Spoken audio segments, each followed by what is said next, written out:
sy is nie getroud nie, so hier's 'n geleentheid vir 'n jong man.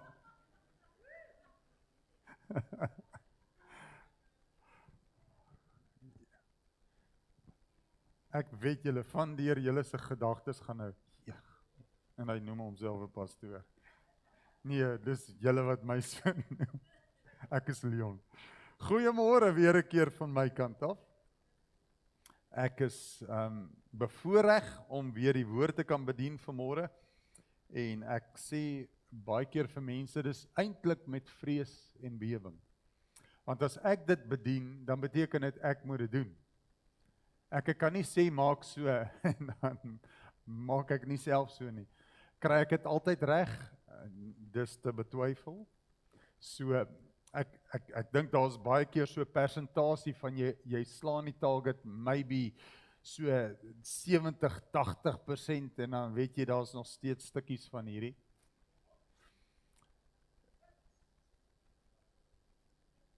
En weet julle wat herinner die Here my aan? Dis 'n herinnering aan die feit dat ek hom nodig het. Want as ek dit 100% gemaak het, dan was Christus nie nodig nie. En nou het hy sy seun gegee. En hy het sy gees gegee. En hy het sy familie gegee. Sodat ons saam met mekaar die Here kan dien. Saam met mekaar die Here kan soek. Saam met mekaar die Here kan beleef. Wie van julle het tot bekering gekom en toe's jy perfek? Nie een van ons is nie. Want jy stap en dan stamp jy jou toon en dan val jy en dan staan jy weer op. Maar die belangrike ding is jy staan weer op en jy loop saam met die Here en die ouens wat jou ophelp is hierdie klomp ouens. Is ons. Ons is mekaar se familie in Christus en dis hoe ons leef en oorwin. Dis nou nogal 'n ding, as jy sing en jy preek, dan sing jy so half jou stem weg. So, hier gaan ons. Nou vanmôre begin ons met 'n nuwe reeks, en die reeks gaan daaroor oor 4 maniere om God te laat glimlag. 4 maniere om God te laat glimlag. Nou glimlag gaan nie net daaroor om tande te wys nie. Glimlag gaan daaroor dat dit is 'n manier of jy glimlag omdat jy tevrede is, omdat jy baie gelukkig is. Is dit nie so nie? Nou ons as aardse vaders en moeders, ek wil die dames daar nou nie uitsluit nie. As jy 'n kind het, dan maak jou kind jou mos trots. Maar dit is snaaks dat dieselfde kind wat jou so trots maak, jou so kwaad kan maak. Dieselfde kind wat jou so trots kan maak, kan jou partykeer baie hartseer maak. En baie seer maak. Onbewus, hulle dink, hulle is heel oulik, en jy ervaar hier in jou hart, joh, dit is seer. Hulle bel jou nie en jy voel, dit maak seer. So daar's 'n klomp goed wat gebeur, maar om vir mekaar vandag te sê, dat ek het ook die voorreg om God se hart bly te maak en God te laat glimlag. En die eerste een waar ons vandag by gaan stil staan, en onthou nou, dis 'n reeks, so ons praat vandag oor die eerste een, en dit is naamlik geloof. En geloof, nie net in terme van om te dink oor God nie, en ek sal nou verduidelik daarmee, want geloof kan baie akademies wees, want dit kan net 'n woord wees. Ons sê baie maklik, ek glo dat dit gaan gebeur. Hallo? Sê ons dit? Ek glo ons gaan nie weer die wêreldbeker wen volgende ene nie. Dan gaan 'n klomp ouens vir my sê, nee, maar dis nie wat ek glo nie, as ek nou kyk na dit en dit, maar dis wat ek glo, hoor julle? So ek glo dit. En dis maklik om net te sê, dis wat ek dink, dis wat ek glo. Maar ons moet verstaan dat geloof is baie groter as dit. Jy sien, as ons kyk na Hebreërs 11, en jy gaan lees die hele hoofstuk oor Hebreërs 11, dan begin hy mos nou by Hebreërs 11 vers 1 wat sê geloof dan is 'n vaste vertroue. So dan sien ons wat is geloof. Nou wanneer ons by vers 6 kom, dan sê hy die volgende. Hy sê sonder geloof is dit, hoor hierdie woorde, onmoontlik. Dis 'n sterk woord. Want wat is onmoontlik? Dit beteken niks. Jy kan nie, dis niks, jy kan niks daarmee doen nie, né? Hy sê dit is onmoontlik om God tevrede te stel, te behaag, te laat glimlag. Sonder geloof nie. Hy sê want wie tot God gaan moet glo dat hy bestaan en dat hy die wat hom soek beloon. Kom jy agter, jou geloof moet nie net wees oor ek weet God is daar nie. Hy sê hy moet glo dat hy bestaan en dat hy die wat hom soek beloon. Soek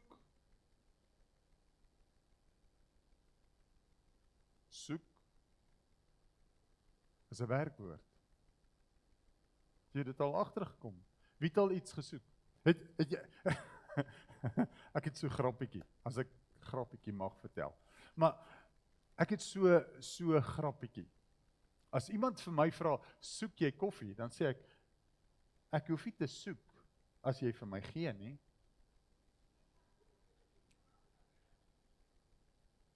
Nou binne in hierdie grappietjie lê daar eintlik 'n stuk waarheid, né?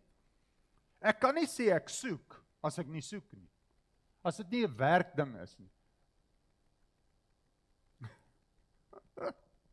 Ken julle hierdie ene?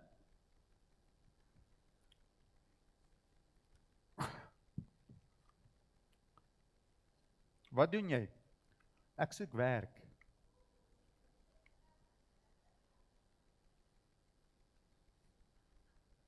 Hallo? Soek jy werk? Of skroul jy? Nou hier is die harde waarheid, mense. God se woord sê dat hy beloon die ou wat hom soek. Een van die mooi goed vir my, toe ek nou 'n pa word, was, jy's ergens in die huis, nou hoor jy jou kind loop, dan sit pa, papa, pa, nou ek was partykeer stout, want ek like dit as ek hom hoor sê papa, papa, papa,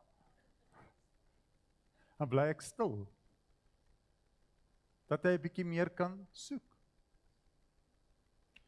En eendag, toe tref dit my, ek wonder, partykeer, of God nie so nou en dan, net bietjie stiller bly, dat ek net 'n bietjie meer intens moet soek nie.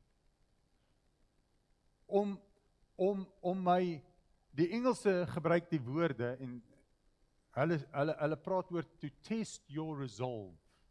Hoe ernstig is jy regtig, as jy soek? En nou sê die woord dat God beloon die een wat hom soek, die een wat na hom, that chases after him.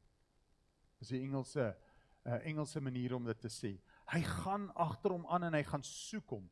En ek weet nie van julle nie, maar as jy soek, dan sit nie 'n ligte dingetjie nie. Het julle al iets verloor wat baie waardevol is? Jesus self vertel die storie, want hy sê die koninkryk van God is so, dis soos hierdie vrou wat hierdie penning verloor het, en dan roep sy almal om haar te kom help, en sy vee die huis uit, en sy doen alles, net om hierdie penning in die hande te kry. En dan praat hy oor God, wat kom om jou en my te soek, wanneer ons verlore is. Hy soek die een skaap, en hy los die 99 ander. That's seeking, dis soek, dis uitvind waar is, en dis wat God sê, hy wil jou en my beloon. Nou ons sê partykeer, ons almal het 'n begeerte om God te behaag. En dan partykeer, dis aardig, dis wanneer jy die Here begin soek, en jy het regtig die Here ontdek, en dis interessant, wanneer ek regtig weet, ek het God nodig. As ek regtig weet, ek is verlore, dan is dit baie sterker om God te soek. As ek weet, ek is nou baie diep in die moeilikheid.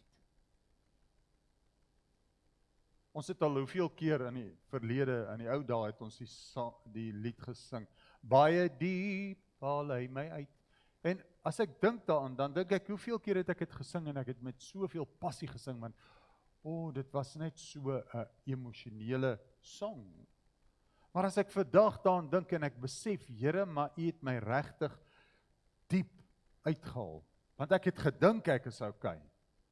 Maar was dit nie vir U genade nie, was ek 'n gemors vandag. Want baie diep haal hy my uit. En dis hoekom ons God moet soek met ons hele wese, met ons hele hart, want hier binne in ons is daar iets wat hy begeer, wat ons moet ontdek. Is dat hy alleen gee lewe, nee. Nou dit is so, dat ons ouers wil tevrede gestel het toe ons kinders was. Hallo? Papa, kykie wat het ek geteken? Papa, kykie so hard sal ek die bal. Pa kom rugby kyk. Dat ek vir pa kan wys, ek kan ook darm 'n bal vang. En paas, of 'n 3 druk. Ons sien, ons wil graag tevrede stel. En hoekom wil ons tevrede stel? Want daar's 'n begeerte aan erkenning, daar's 'n begeerte aan, ek behoort aan jou, jy's my pa. Hoor wat sê ek vanmôre? Die feit dat ek my geloof beoefen en God soek, is 'n bewys van ek het hom nodig. Partykeer soek ons om sterker en ander kere, wanneer dit baie goed gaan, dan soek ons hom nie regtig nie, want, sorry nie, julle nie, ek soek hom nie regtig nie, want ek is okay. Nou, ons het so 'n paar goetertjies wat met ons gebeur het in hierdie week. Wel, nie net hierdie week nie, is 'n paar goeters wat nou al 'n rukkie lank kom. En dan kom ek net agter, dis baie interessant. Hoeveel meer kere 'n dag ek nou skielik bid? Baie pastoor, ja. Dat jy net agterkom, maar eintlik kon jy altyd baie meer gebid het, maar nou bid jy nogal meer. Want sien, as die moeilikheid kom, dan weet ek het God nodig. En dit is waaroor geloof gaan. Geloof sê, ek het God nodig. Nou, in die eerste plek moet ons mekaar sê, geloof is God se taal. Geloof is God se taal. Baie mense dink, ek moet die Here tevrede stel. Nou, ons is in die tyd van Halloween. Wat ander mense bepaal het, nie ons nie. Ander mense het Halloween uitgedink.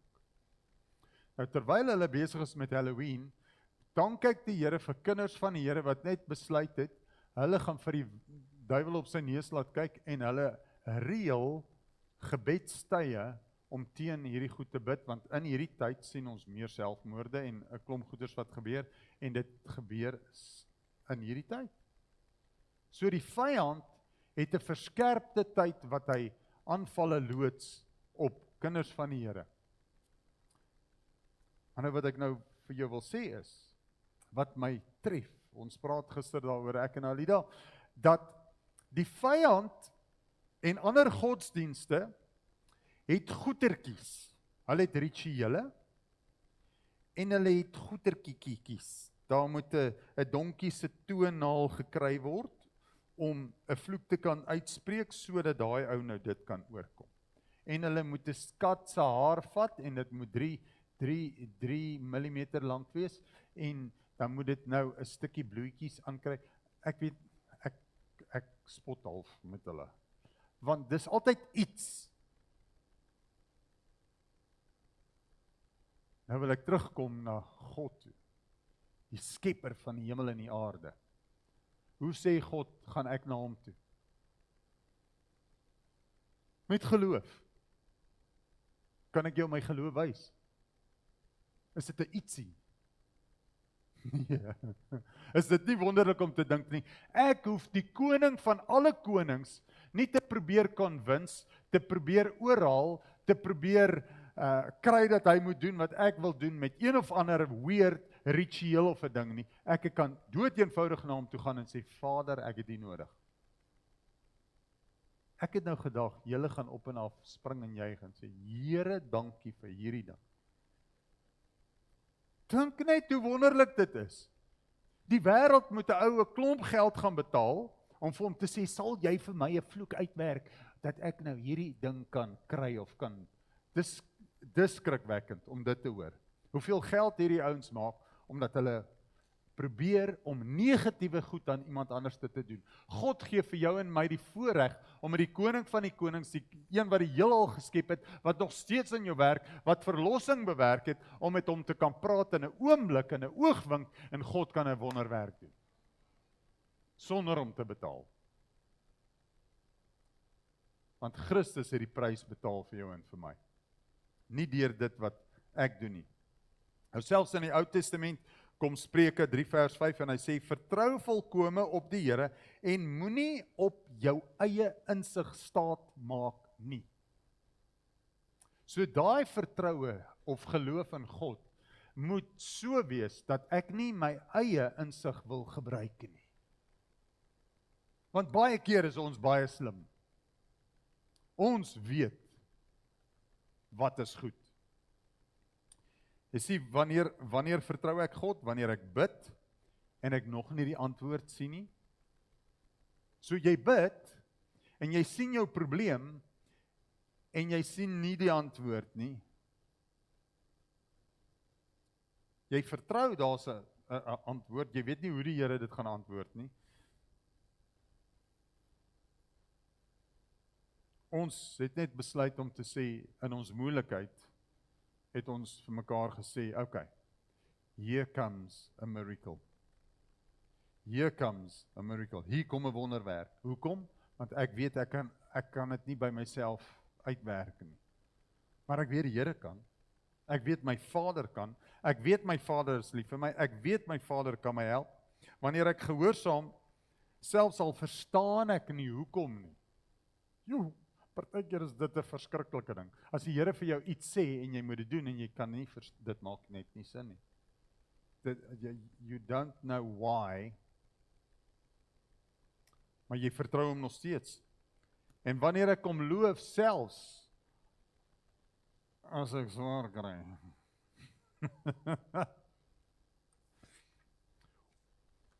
Ek het seker vir julle al die lied gekwoteer wat sê, when praise demands a sacrifice, I'll worship even then. Want sien, wat ons doen is, ons leef in 'n reaksie. As dit goed gaan, dan sal ek bly wees. Hallo? As dit swaar gaan, dan sal ek huil.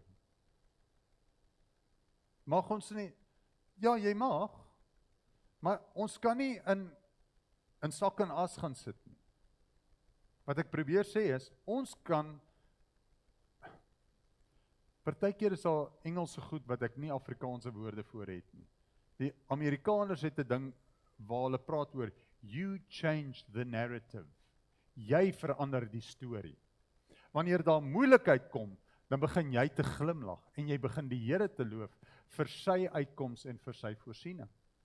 Dis nie maklik nie, maar God gee binne in jou dan geloof om hom te vertrou, want nou gaan dit nie oor, nou bepaal my omstandighede nie my geestestoestand nie, maar my geestestoestand sê vir my omstandighede, luister, ek gaan die Here vertrou.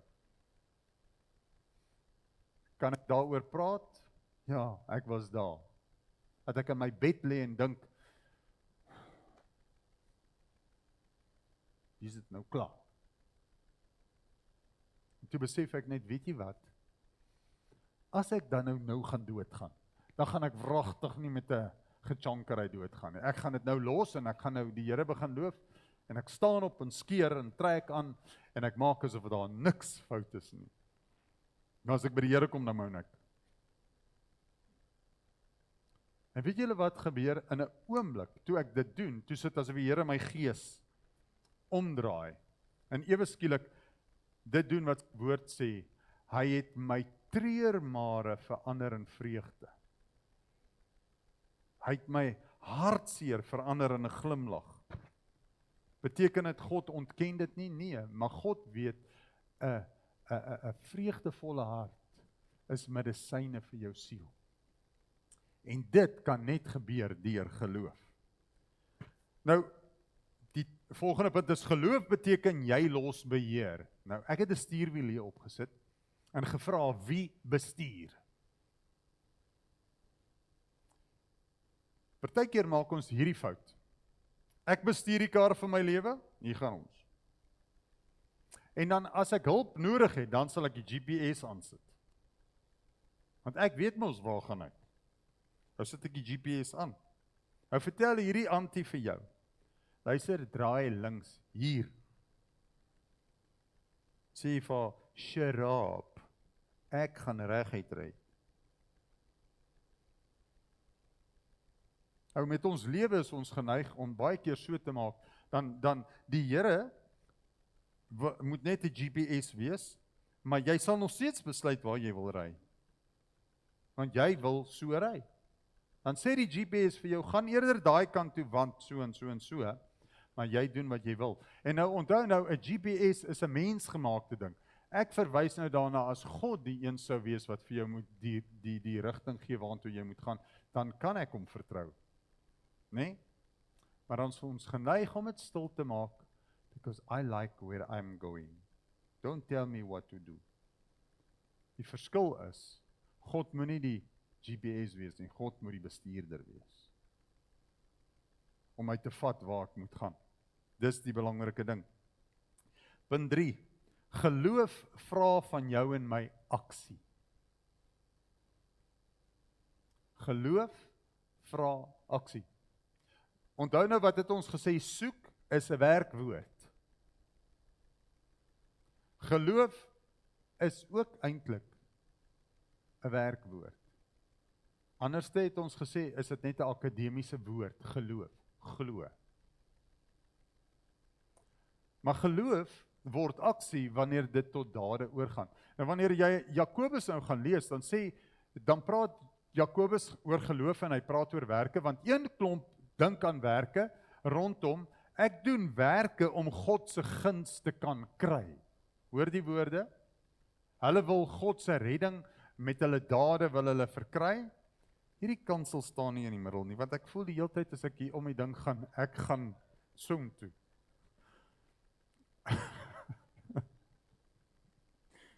Dis trek ek nou myself. So, en nou praat hy oor hierdie geloof en hierdie werke, geloof en werke.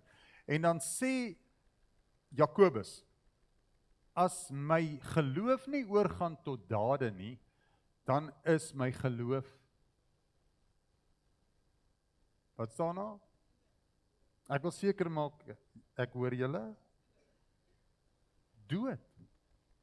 Hoe lyk 'n ding wat dood is? Hoe ryk 'n ding wat dood is?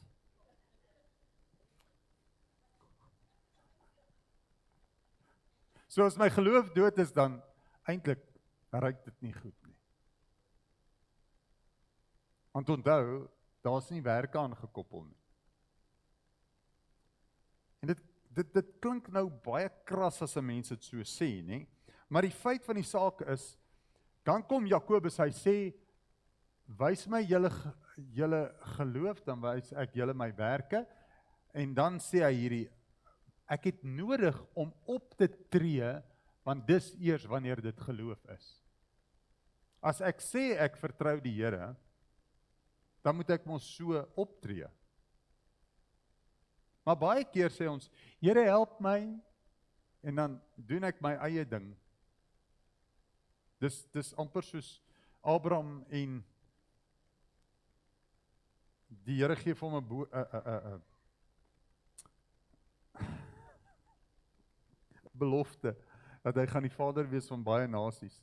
En hy begin uitraak en hy dink, joh, ek weet nie wat die Here vir my gesê nie. En dan, wat doen hy? Sy vrou kom en dan sê sy vir, hoorie maar hierso is die slavin, en dan moet hulle nou 'n kind verwek. En ons almal weet die reperkusies daarvan vandag. Hoeveel duisend jare later. As gevolg van 'n plan wat hulle self probeer maak het. waar God vir hom gesê het, hy sal hom 'n vader maak van baie nasies. Maar is dit nie interessant as ons nou teruggaan na Hebreërs 11 toe nie, as jy gaan lees oor die helde van geloof, is Abraham een van hulle.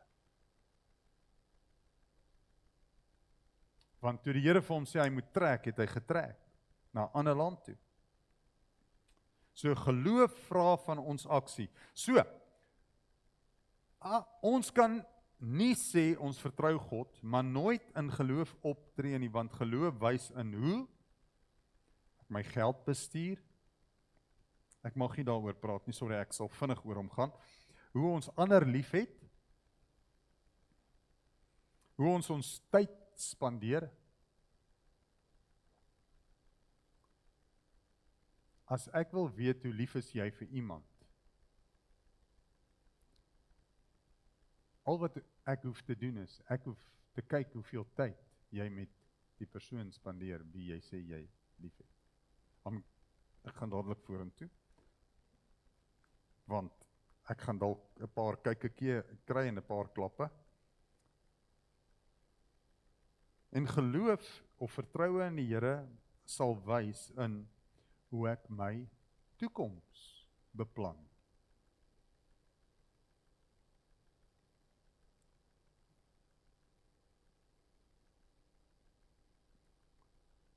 God beloon geloof. Hebreërs 11 vers 6 het ons gesê, en hy sê dat hy die wat hom soek beloon. Is dit nie wonderlik om te dink, as ek die Here dien ek hom nie omdat ek die beloning wil hê nie. Ek gaan dit weer sê, ek dien nie God omdat hy my beloning gee nie. Dis nie hoekom ek hom dien nie. Ek dien nie God omdat ek hoor, ek kan hemel toe gaan eendag nie. Dat ek net die hel kan mis nie. Ek is net bang vir die hel. Nee, dis nie hoekom ek God dien nie. Ek dien God omdat hy God is. Ek dien God omdat hy lewe gee. Ek soek hom omdat hy sê, soek my. Maar hier is die wonderlike ding, omdat ek hom dien, en omdat ek hom soek, en omdat ek hom glo en vertrou, sê die woord, beloon hy my. So ek dien hom nie vir die beloning nie. So 'n klomp Suid-Afrikaners wat pelle is met mekaar, net omdat hulle iets by mekaar kan kry. Nie iets nie, baie iets, groot ietsie. En ons hoor dit die afgelope tyd nou nogal heel goed, want nou kom die goeters in die lig, nee. Ek is 'n pel van jou, want jy gaan my hand was, en dan gee ons 'n paar miljoen vir mekaar, en dan kry ek die, en jy kry daai. Maar eintlik is dit nie ons geld nie, is eintlik Suid-Afrika se geld, wat ons so tussen mekaar rondpaas. Hallo? Julle weet waarvan ek praat. Maar nou is die wonderlike nuus, ek ken die koning van alle konings, en die wonderlike nuus is dat hierdie koning van alle konings wil my graag beloon, omdat hy my lief het. En nou ontvang ek is die beneficiary, begunstigde, sorry, dis die woord wat ek soek, die begunstigde van Gods guns. Maak dit jou nie opgewonde nie? Jy is die begunstigde van God.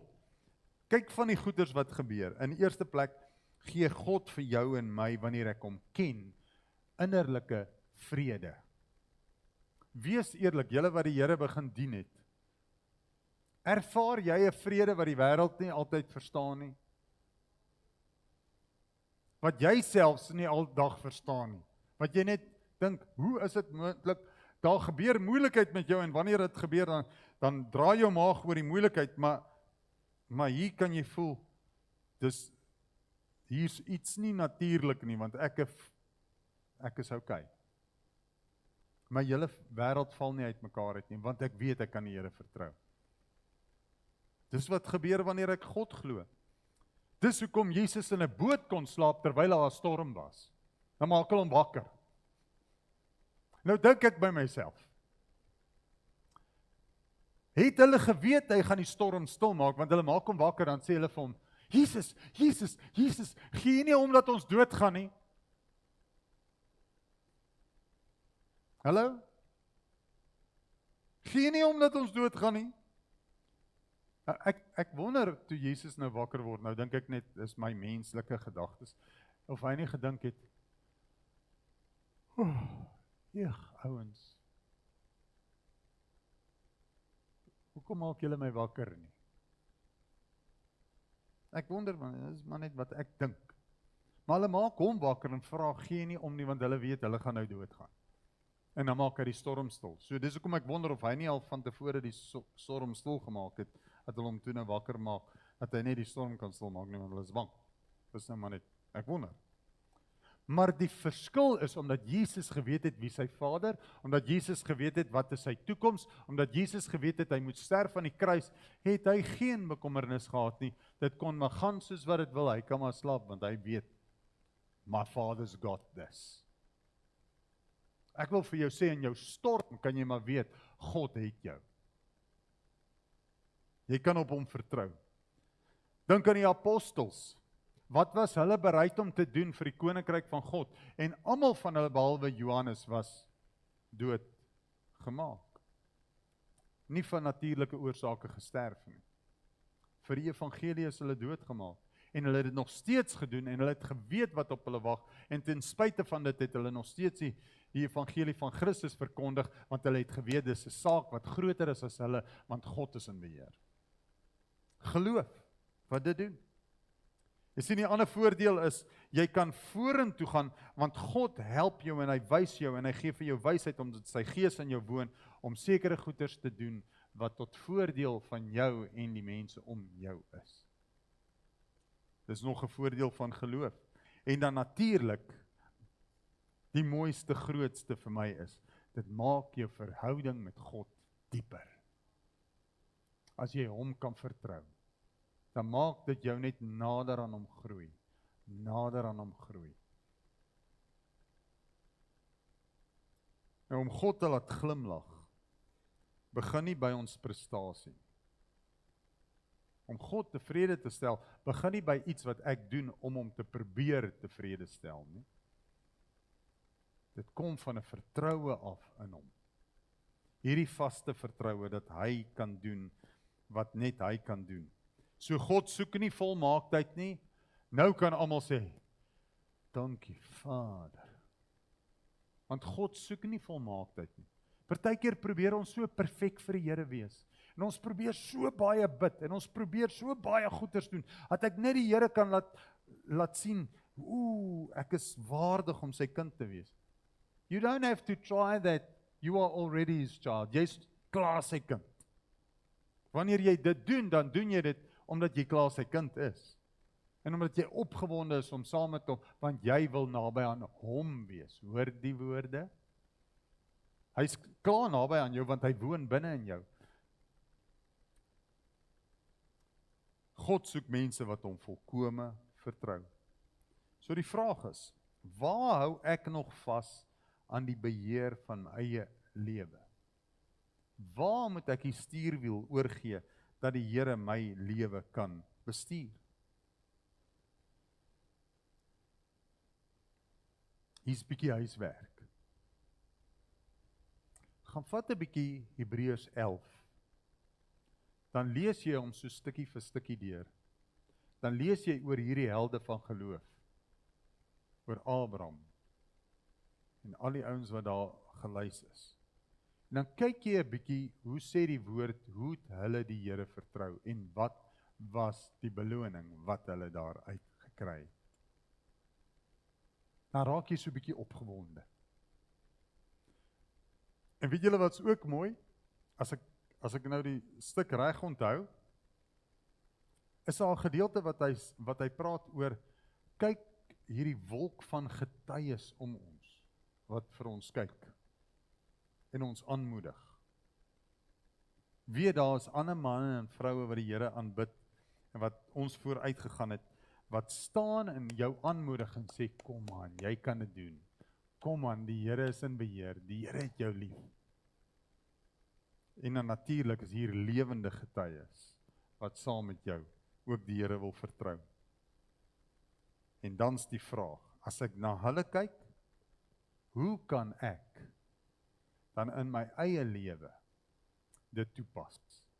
Waar hou ek nog vas aan die beheer van my lewe?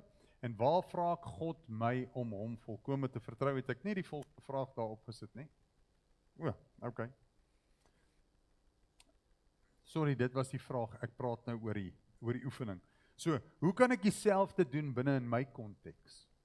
As jy nou gaan kyk na hierdie geloofshelde, wat hulle gedoen het, en kyk, hoe kan jy dit doen in jou eie lewe?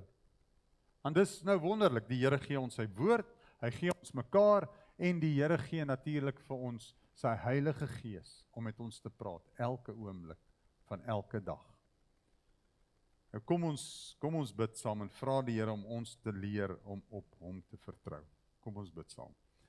Vader, ons wil vanmôre kom vra, dat U ons sal leer, om op U te vertrou, volkome met ons hele gees, met ons hele siel, met ons hele hart, met ons hele wese, Here, sodat U mag glimlag oor ons.